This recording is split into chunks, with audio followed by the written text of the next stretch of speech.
जो पूरा रिप्लाई है वो सुनना चाहिए था, लेकिन अगर वो उससे संतुष्ट नहीं थे या कोई जानकारी गलत उन्हें लग रही थी तो अपना पॉइंट ऑफ ऑर्डर देना चाहिए था, उसको लेकर उन्हें बीच में बोलना चाहिए था। लेकिन सदन को छोड़कर जाना, चर्चा न करना, ये कहीं ना कहीं विपक्ष का एक गलत मैसेज जो है वो सत्ता पक्ष के नेताओं ने कहा है कि किस तरीके से देखते हैं तमाम मुद्दे जो है वो उठाए गए थे विपक्ष की ओर से, जिसका जवाब भी जो है वो बेहतर तरीके से दिया गया।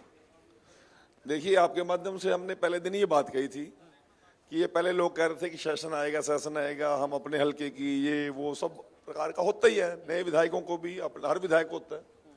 परंतु जिस प्रकार से टाइम किलिंग कांग्रेस ने किया और उन मुद्दों पर टाइम किलिंग किया कि जिन मुद्दों को इस प्रकार से उन्होंने पूरा वातावरण बना दिया कि जैसे सारे हरियाणा प्रदेश में 2,85,00,000 लोग सारे के सारे ही यहाँ पर गुंडागर्दी वाले लोग हैं, यहाँ तो अशांति का माहौल है। सबसे बढ़िया बिजली हम दे रहे हैं, सबसे बढ़िया रोड इंफ्रास्ट्रक्चर हमारा है और मुख्यमंत्री जी प्रयास करके सबसे बड़े बड़े लिस्ट को हरियाणा में हम आमंत्रित कर रहे हैं। लोग आ रहे हैं, यहाँ का रोजगार बढ़ेगा, यहाँ की डेवलपमेंट बढ़ेगी। आज पूरी दुनिया की मल्टीनेशनल कंपनी का हेड ऑफिस कहाँ है? गुड़गांव में है। लोग दिल्ली को भूल गए, नोएडा में कोई जाता नहीं है। तो आज ही इस प्रकार के जब हरियाणा को आगे बढ़ने का समय है और ये कांग्रेस के लोग जिनका कोई बिना बेस की इन बातें कर करके उन्होंने ऐसा बॉन्डर मचा दिया कि लॉ एंड ऑर्डर बड़ा खतरनाक स्थिति है यहाँ पर तो, और अब इस प्रकार का इम्पैक्ट लोगों पे क्या जाएगा। दूसरी बात, हरियाणा पुलिस के नौजवानों का मनोबल गिरने की इन्होंने सबसे बड़ी योजना बनाई। जब हमारे कर्मचारियों को मनोबल ये लोग गिर देंगे तो वो क्यों किसके लिए लड़ाई लड़ेंगे वो। तो ये सारी बातें जब लेके आए और जब एडजर्न मोशन के ऊपर बातचीत आई, जब उनको हमने पहले ही कहा था कि ये लोग भाग जाएंगे, अपनी बात तो कहेंगे पर हमारी नहीं सुनेंगे, और कल वो भाग गए, मौके ढूंढ रहे थे क्योंकि हेल्पलेस है। झूठ का पलिंदा था टोटल कांग्रेस की बातों का, और पूरे हरियाणा प्रदेश की जनता ने देख लिया, मीडिया जगत ने देख लिया, सारे सरकार के कर्मचारियों अधिकारियों ने देख लिया और उद्योगपतियों ने देख लिया, किसान ने मजदूर ने देख लिया। जब इनकी कलई खुल गई तो फिर भानेबाजी ढूंढ रहे थे। कह रहे थे कि आंकड़े जो आप दे रहे हैं वो झूठे हैं, उसका कोई आधार नहीं है, आप झूठे आंकड़े पेश कर रहे हैं सदन में। विधानसभा में कोई झूठे आंकड़े देने की किसी की ताकत है क्या?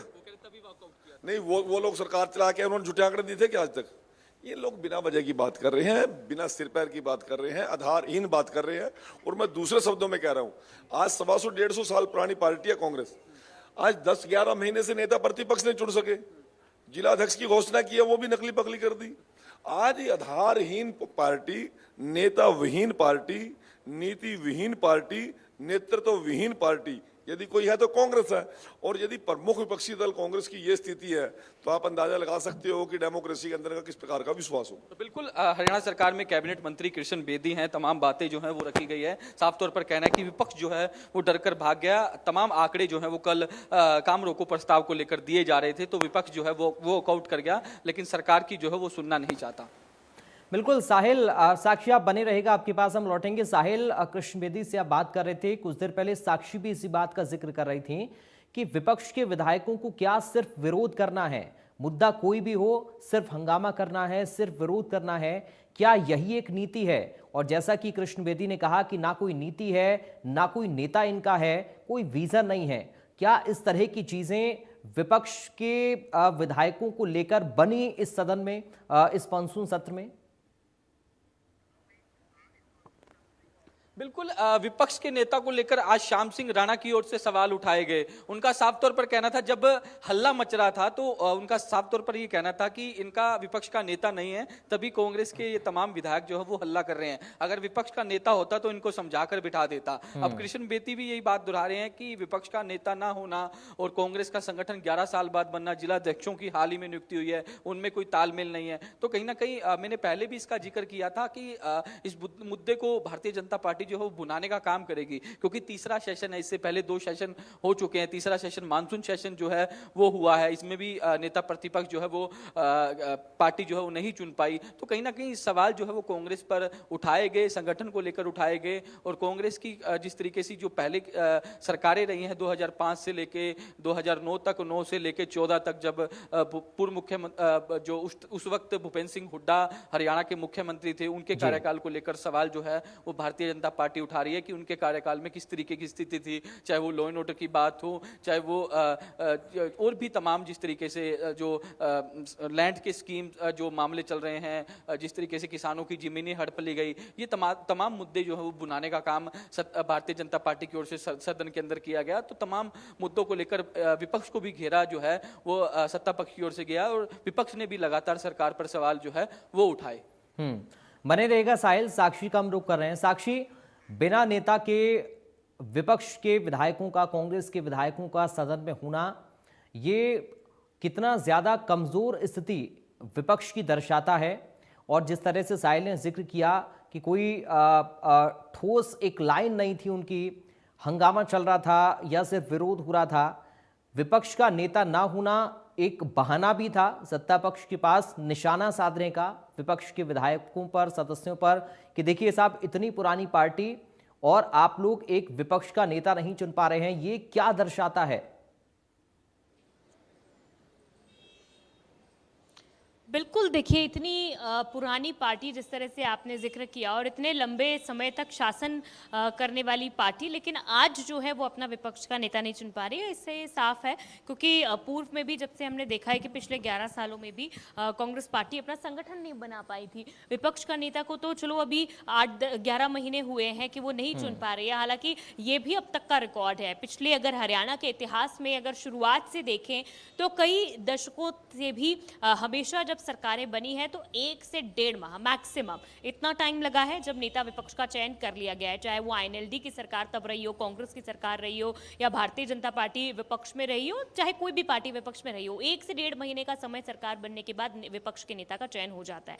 लेकिन आज आप देख लीजिए, लगभग 11 महीने जो है वो होने वाले हैं, लेकिन अब तक भी नेता विपक्ष का चयन नहीं हो पाया है। इससे ये साफ है कि कांग्रेस पार्टी की जो सोच है, चाहे वो पार्टी एक ही सोच की बात करे या फिर वो केंद्रीय जो उनका नेतृत्व है, वहां पर आला कमान है, उनकी बात करें, इन दोनों की सोच जो है वो कहीं ना कहीं मेल नहीं खाती है। यही वजह है कि अब तक चयन नहीं हो पा रहा है, क्योंकि जो विधायक हैं, जो मैक्सिमम नंबर ऑफ विधायक हैं, वो कुछ और कहते हैं, और जो केंद्रीय जो उनका नेतृत्व है, जो आला कमान है, वो कहीं ना कहीं बदलाव चाहता है, और उनकी सोच और विधायकों की जो सोच है वो मेल नहीं खाती है।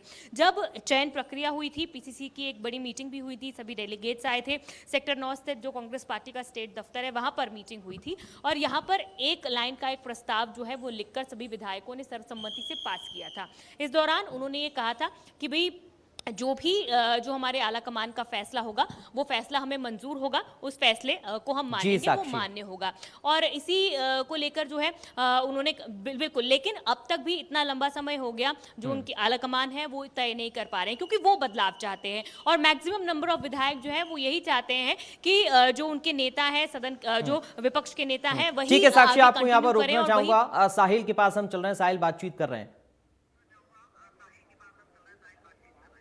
साहिल, ओवर टू यू। कांग्रेस के विधायक विकास सारन इस वक्त हमारे साथ मौजूद है, क्योंकि बिल्कुल कांग्रेस के विधायक विकास सारन इस वक्त हमारे साथ मौजूद है। लॉ एंड ऑर्डर को लेकर काफी आक्रामक जो है वो सदन के अंदर कांग्रेस दिखी थी। बातचीत कर लेते हैं। सर, लगातार 4 दिन का सेशन चला, किस तरीके के मुद्दे थे, खास तौर पर लॉ एंड ऑर्डर को लेकर आपने जो है सरकार को घेरने का काम? आज सबसे ज्वलनशील जो मुद्दा था वो क्राइम, क्योंकि क्राइम की वजह से अगर जो क्राइम ज़्यादा होगा तो 11 एमटीओ की इन्होंने अनाउंसमेंट कर दी। उन 11 आईएमटीज में कौन आएगा, कौन सी कंपनी आएगी, जब जान माल सुरक्षित है ही नहीं किसी का। तो भारतीय जनता पार्टी ने जो रिप्लाई भी दिया वो बड़ा निराशाजनक था। उसमें ये बताना था कि हाँ, ये जो ऑर्गेनाइज क्राइम बढ़ रहा है, ये जो साइबर क्राइम बढ़ रहा है, या कोई और तरीके के जो क्राइम है, मर्डर्स हैं, इनके रोकथाम के लिए उन्होंने क्या किया।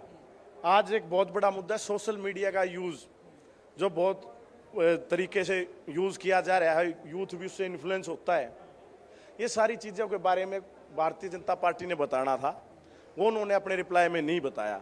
और आज ये बताना चाहिए था भाई इन्होंने कौन से प्रिवेंटिव मेजर्स लिए, पुलिस को कौन से सोफिस्टिकेटेड वेपन्स दिए। कह रहे हैं कि पुलिस का मोरल डाउन कर इंफ्रास्ट्रक्चर, पुलिस का मोरल नहीं, हम तो साथ दे रहे हैं, हम कह रहे हैं बढ़िया हथियार दो, ताकि हमारे पुलिस वाले, अगर जो कोई, आपने देखा कितनी वारदातें होती है जिसमें उनके ऊपर काउंटर फायरिंग होती है, तो अगर जो अच्छा हथियार होगा तो बदमाश भी डरेगा।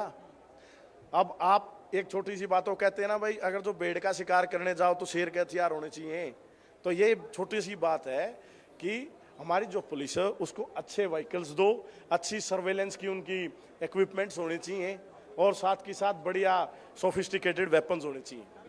विकास सारन हैं, कांग्रेस के विधायक हैं, जिनका साफ तौर पर कहना है कि पुलिस को मजबूत करना चाहिए, अच्छे वेपन्स जो है वो सरकार को मुहैया करवाने चाहिए, ताकि कोई बदमाश या गैंगस्टर काउंटर फायर करे तो कहीं ना कहीं उसका मुंह तोड़ जवाब जो है वो हरियाणा पुलिस की ओर से दिया जाए। और भी तमाम विधायक जो है वो एक एक करके बाहर निकलना शुरू हो गए हैं। हम बातचीत करने की कोशिश करेंगे।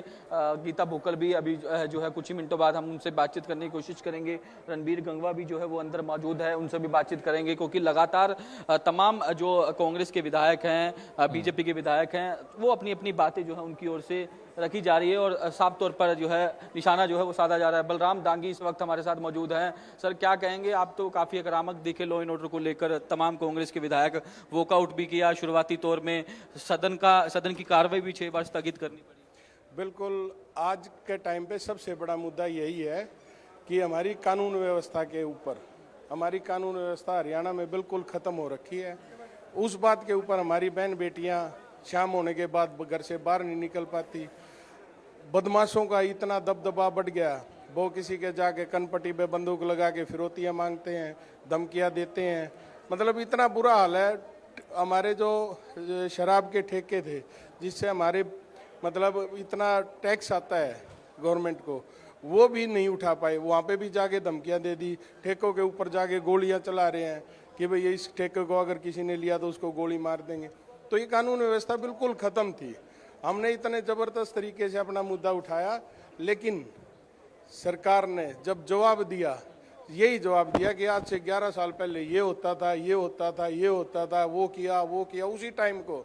लेकिन अब आज का टाइम ये है, हमारे को आगे बढ़ना है, तो हमारे को आज के टाइम पे जीना पड़ेगा। आज के टाइम पे हमारी क्या परिस्थितियाँ, उसके हिसाब से हमको चलना पड़ेगा। लेकिन सरकार ने ऐसा कोई जवाब नहीं दिया, वो पहले की बातों के ऊपर खड़ी रही। उसी बात का फिर हमने विरोध भी किया, उनसे पूछा भी आज क्या कर रहे हो, तो सरकार ने उस बात का कोई जवाब नहीं दिया। तो एक बार हमने वॉकआउट भी किया उस बात के ऊपर। जस्सी पेटवाड़ भी मौजूद है, कांग्रेस के विधायक हैं, काफ़ी आक्रामक जो है वो विधानसभा के सेशन पर दिखे, चाहे वो इनके हलकों के की समस्या हो या लॉ एंड ऑर्डर की स्थिति हो, किसानों का जो पोर्टल से जुड़ी समस्या हो, तमाम बातें जो है वो जस्सी पेटवाड़ की ओर से विधानसभा के मानसून सेशन में उठाने की बात जो है वो कही गई। सर, एक बात कृष्ण बेदी की ओर से कही गई विधानसभा में कि आप लोग पुलिस का मोरल डाउन कर रहे हैं, हम पुलिस के साथ हैं, लॉ एंड ऑर्डर पर अच्छे से जो है वो काम किया जा रहा है और आने वाले दिनों में जो है और भी इम्प्रूवमेंट जो है वो देखने को मिलेगी। पुलिस का मोरल डाउन केवल इस सरकार की नीतियों ने किया है, कमज़ोर सरकार और कमज़ोर प्रशासक ने किया है। आज भूतकाल की बात मुख्यमंत्री जी करते हैं, 2008 की करते हैं, 9 की करते हैं, 10 की करते हैं, 11 की करते हैं। मैं मुख्यमंत्री जी को ये कहता हूँ, केवल 2025 पे चर्चा कर लो। 2025 में हरियाणा में लगभग 550 हत्याएं हुई हैं, लगभग 800 रेप के केस दर्ज हुए हैं, हर रोज 50 अपहरण हो रहे हैं हरियाणा प्रदेश में। और जो प्रदेश बेटी बचाओ बेटी पढ़ाओ का नारा वाला प्रदेश है, उस प्रदेश में आज महिलाओं के खिलाफ कन्विक्शन रेट मात्र 13% है, यानी लगभग 90% महिलाओं की मामले आज भी पेंडिंग है और कागजों में दर्ज किए रह गए हैं। वो कह रहे हैं कि आपके राज्य में हर मामले की जांच सीबीआई को सौंपनी पड़ती थी, आज हमारी हरियाणा की पुलिस सक्षम है, खुद जांच करती है। हाँ, ये अलग बात है कि कोई बड़ा इशू हो तो परिवार की मांग होती है तो हम सीबीआई को ये जांच जो है वो दे देते हैं। लच्छेदार भाषणों से क्राइम कंट्रोल नहीं होगा कि आप जो कहोगे और लोग मान लेंगे। हालात प्रदेश के कैसे, उन पे चर्चा कीजिए। पहले भी एक आध बड़े केस सीबीआई को सौंपे गए हैं। अरे आज तो हालात ऐसे हो गए, 3 बार पोस्टमार्टम की रिपोर्ट करानी पड़ती है एक ही केस में। तो इस बिगड़ती प्रशासन व्यवस्था को मुख्यमंत्री को ये बताना चाहिए कि वो कंट्रोल कैसे करेंगे, ना कि 2008 की बात करें, 5 की करें। बिल्कुल, जस्सी पेटवाड़ है, तमाम बातें जो है उनकी ओर से कही गई है।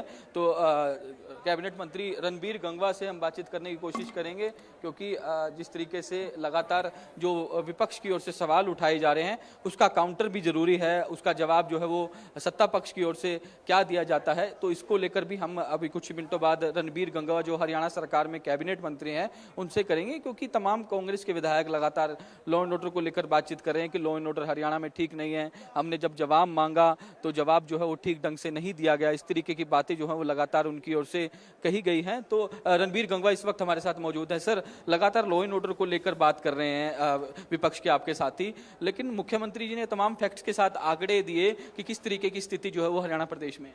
देखिए, विपक्ष जो है पहले दिन ही इस अभी जो सेशन हुआ है उसको इस बात के लिए हो हल्ला मचाने का काम किया लॉ एंड ऑर्डर को लेकर के, जबकि पहले दिन ही उसको स्वीकार कर लिया गया था स्पीकर साहब के द्वारा। और कल जब विस्तार से माननीय मुख्यमंत्री महोदय ने एक एक बात का जवाब देने का काम किया और उसके बावजूद विपक्ष के लोगों ने ही वही काम रोको प्रस्ताव लेकर के और उन्होंने वॉकआउट किया, ये हैरान कर देने वाली बात है। एक एक बात का जवाब देने का काम किया है, तुलना करके बात करने का काम किया है कि आपके समय में क्या होता था और हमने ये कदम उठाए जिससे क्राइम को कंट्रोल करने का काम किया है। कह रहे हैं कि आप पिछली बातों को मत खुरेदिए, मौजूदा जो स्थिति है उसकी बात करिए कि मौजूदा क्या हालात हैं, किस तरीके से ये क्राइम बढ़ रहा है, इसको कंट्रोल क्यों नहीं कर रहे, इस पर बात करना चाहते हैं। माननीय सीएम साहब ने यही तो कहा कि आपके समय में क्राइम ज़्यादा था, उसको कंट्रोल करने के लिए हमने महिला थाने अलग से बनाए, हमने दुर्गा शक्ति जो है अलग से बनाने का काम किया, हमने पुलिस के अंदर और भर्तियां करने का काम किया और हमने उसको क्राइम को कंट्रोल किया है। हमने अलग अलग चीज़ें नई नई लेकर के आए। तो इसमें भी विपक्ष को तकलीफ है। विपक्ष खुद आज भयभीत है। ये जो भय का माहौल बना रहे हैं, इनके भय इस बात का है कि भारतीय जनता पार्टी की जो लोकप्रियता है, लगातार तीसरी बार भारतीय जनता पार्टी की सरकार बनी है, उससे हताश और निराश जो विपक्ष इस तरीके की बात करने का काम कर रहा है। आपके डिपार्टमेंट से जुड़े भी सवाल लगे थे। जो महम से विधायक है बलराम दांगी, वो कह रहे थे कि आपने गड्ढा मुक्त करने की बात कही थी, लेकिन मेरे इलाके में तो गड्ढे गड्ढे हो रखे हैं, वो दावे के दावे रह गए, कुछ उस पर वर्क नहीं हो पाया। देखिए, विपक्ष का काम आज केवल और केवल हमने तो विरोध करना, ये बात रह गई। हमने बाकायदा से, जैसे माननीय मुख्यमंत्री महोदय ने ये कहा था कि हम जून महीने तक गड्ढा मुक्त करने का काम करेंगे, हमने वो गड्ढा मुक्त करने का काम किया। जो पुअर कंडीशन के अंदर रोड थी उनको हमने इस साल के वर्क प्रोग्राम में लिया। 6179 किलोमीटर की रोड हम कारपेट करने का काम इस साल कर रहे हैं और 3500 किलोमीटर की रोड तो इस दिसंबर तक जो है वो कारपेट हो जाएगी। बाकी मार्च तक जो है वो सारी की सारी हम कारपेट करने का काम हम करेंगे। माननीय सीएम साहब ने जिस तरीके से कलेक्ट्रेट का जवाब देते हुए अभी एक बात उन्होंने बताई कि कलेक्टर रेट जो है वो समय के साथ बढ़ते हैं और आपके समय में और ज़्यादा बढ़े थे। हमने मार्केट रेट के हिसाब से बहुत कम बढ़ाए हैं और एक बहुत बड़ा तोहफा प्रदेश के लोगों को देने का काम किया है कि 50 गज की रजिस्ट्री शहर में और 100 गज तक की रजिस्ट्री जो है ग्रामीण क्षेत्र के अंदर बिल्कुल फ्री की जाएगी, कोई स्टाम्प ड्यूटी नहीं ली जाएगी। बहुत बड़ी राहत गरीब लोगों को देने का काम किया है। बिल्कुल, हरियाणा के कैबिनेट मंत्री हैं रणबीर गंगवा, विपक्ष के तमाम सवालों के जवाब भी दिए हैं और साफ तौर पर कहा है कि जब हमने विपक्ष को बताया कि आपके राज्य में क्या होता था और हमने किस तरीके से कानून व्यवस्था को इम्प्रूव किया, चाहे वो महिला थाने खोलने की बात हो या फिर पुलिस भर्ती करने की बात हो, वो तमाम बातें जो हैं वो कैबिनेट मंत्री रणबीर गंगवा की ओर से कही गई है। विपक्ष को भी जवाब जो है उनकी ओर से साफ तौर पर दिया गया है।